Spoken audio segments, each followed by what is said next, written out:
Assalamualaikum warahmatullahi wabarakatuh. Kami dari kelompok 1 akan menjelaskan tentang negara berkembang.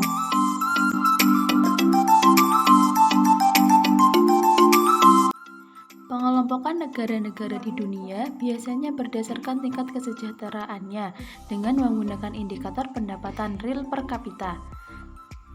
Berdasarkan tingkat kesejahteraan tersebut, Bank Dunia mengelompokkan negara di dunia menjadi 2 kelompok, yaitu negara maju atau yang disebut juga developed countries dan negara berkembang atau developing countries. Nah, teman-teman, ketika kita sudah berbicara terkait dengan negara berkembang, maka akan muncul di benak kita bahwa negara kita sendiri, yaitu negara Indonesia, masih tergolong negara yang berkembang. Nah, apa sih negara berkembang itu?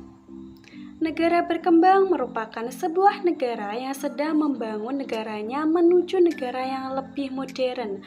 Nah, biasanya di mana negara berkembang ini, sebagian besar mata pencaharian masyarakat masih bersifat tradisional. Seperti di Indonesia, sebagian besar masyarakat di Indonesia mata pencahariannya masih bersifat tradisional, sehingga pendapatan per kapita masyarakat di Indonesia masih relatif rendah. Nah, biasanya negara berkembang ini rakyatnya memiliki tingkat kesejahteraan atau kualitas hidup dalam taraf yang sedang atau dalam perkembangan. Nah, hal tersebut merupakan negara ini tergolong sebagai negara yang masih berkembang. Karakteristik negara berkembang yaitu tercapainya target pembangunan. Hal ini ditandai dengan rendahnya tingkat pendapatan per kapita, tingginya tingkat pengangguran, indeks pembangunan manusia berada dalam tingkat menengah ke bawah, pendidikan kualitasnya masih buruk dan belum merata, pelayanan sosial masih buruk, tingkat kelahiran dan kematian yang tinggi, serta pada umumnya negara berkembang fokus di bidang agraria atau yang berkaitan dengan alam. Namun, lahan yang mereka punya biasanya sempit dan mereka masih menggunakan teknologi tradisional sehingga yang dihasilkan oleh mereka belum maksimal. Nah, untuk kedudukan perempuan biasanya berada di tingkat kedua alias masih menerapkan sistem patriarki di mana laki-laki berada di tingkatan ke atas. Indikator negara-negara berkembang.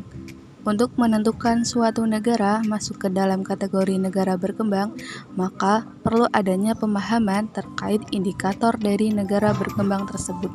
Sebelum itu, perlu diketahui bahwa negara berkembang secara umum belum mencapai standar dari negara maju. Sebagian besar negara di dunia masuk pada kategori negara berkembang, yaitu sekitar 76% yang meliputi benua Asia, benua Amerika, dan benua Afrika. Berikut adalah indikator negara berkembang yang dikelompokkan menjadi 2 indikator, yaitu indikator kuantitatif dan indikator kualitatif. Indikator kuantitatif meliputi pendapatan per kapita, tingkat pertumbuhan ekonomi, dan tingkat pengangguran. Sedangkan indikator kualitatif meliputi kesehatan, gizi, hukum, dan keadilan dan pendidikan. Nah, untuk menentukan negara dapat digolongkan ke dalam negara maju ataupun berkembang, maka dibutuhkan indikator tersebut untuk mengukurnya. Nah, dimulai dari yang pertama yaitu jumlah dan kepadatan penduduk. Antara negara maju dan berkembang tentulah berbeda jumlah dan kepadatan penduduknya. Dalam negara berkembang, jumlah dan kepadatan penduduk itu lebih tinggi dibandingkan negara maju.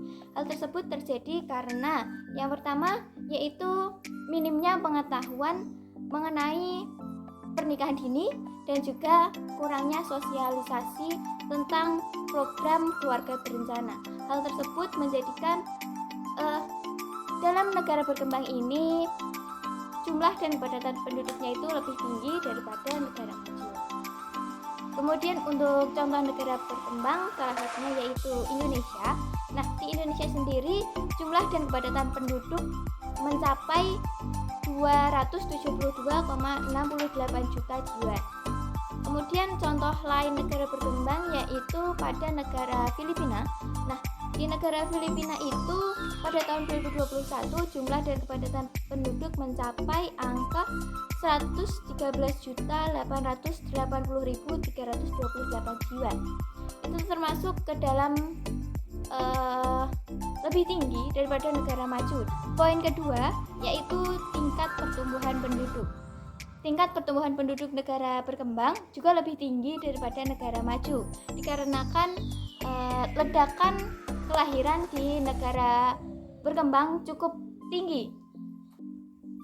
Dan juga pada negara maju, masyarakat muda itu lebih memilih untuk berkarir terlebih dahulu dibandingkan untuk menikah dan mempunyai anak. Itulah sebabnya mengapa tingkat pertumbuhan penduduk di negara berkembang lebih tinggi daripada negara maju. Selanjutnya pada poin ketiga yaitu membahas mengenai angka beban tanggungan, di mana beban tanggungan sendiri merupakan tanggungan penduduk usia produktif terhadap penduduk usia non-produktif. Kemudian, karakteristik negara berkembang bisa kita lihat pada indikator kualitatifnya. Yang pertama ada tingkat kemiskinan. Nah, negara berkembang itu memiliki tingkat kemiskinan lebih tinggi daripada negara maju. Sebagai contoh, di negara Filipina, keseluruhan penduduknya, 25% dari keseluruhan penduduknya itu merupakan penduduk miskin. Kemudian jika kita bandingkan dengan Indonesia, pada data Maret 2023 lalu, sekitar 9,36% tingkat kemiskinan yang ada di Indonesia. Kemudian indikator yang kedua bisa kita lihat dari tingkat kesehatan dan pemenuhan gizinya. Biasanya di negara berkembang itu pelayanan kesehatan atau fasilitas kesehatan dan pemenuhan gizi itu lebih rendah daripada negara-negara maju. Kita ambil contoh pemenuhan gizi yang berada di negara Filipina yang sudah mempunyai proyek nutrisi multisektoral Filipina. Program ini bertujuan untuk pemenuhan gizi pada negara tersebut. Jika kita lihat di Indonesia, pada data Kementerian Kesehatan yang mengumumkan prevalensi stunting di Indonesia itu turun sekitar 24,4% di tahun 2021 lalu. Kemudian indikator yang ketiga adalah tingkat kesadaran hukum. Jika kita lihat negara berkembang itu tingkat kesadaran hukumnya itu lebih rendah daripada negara-negara maju.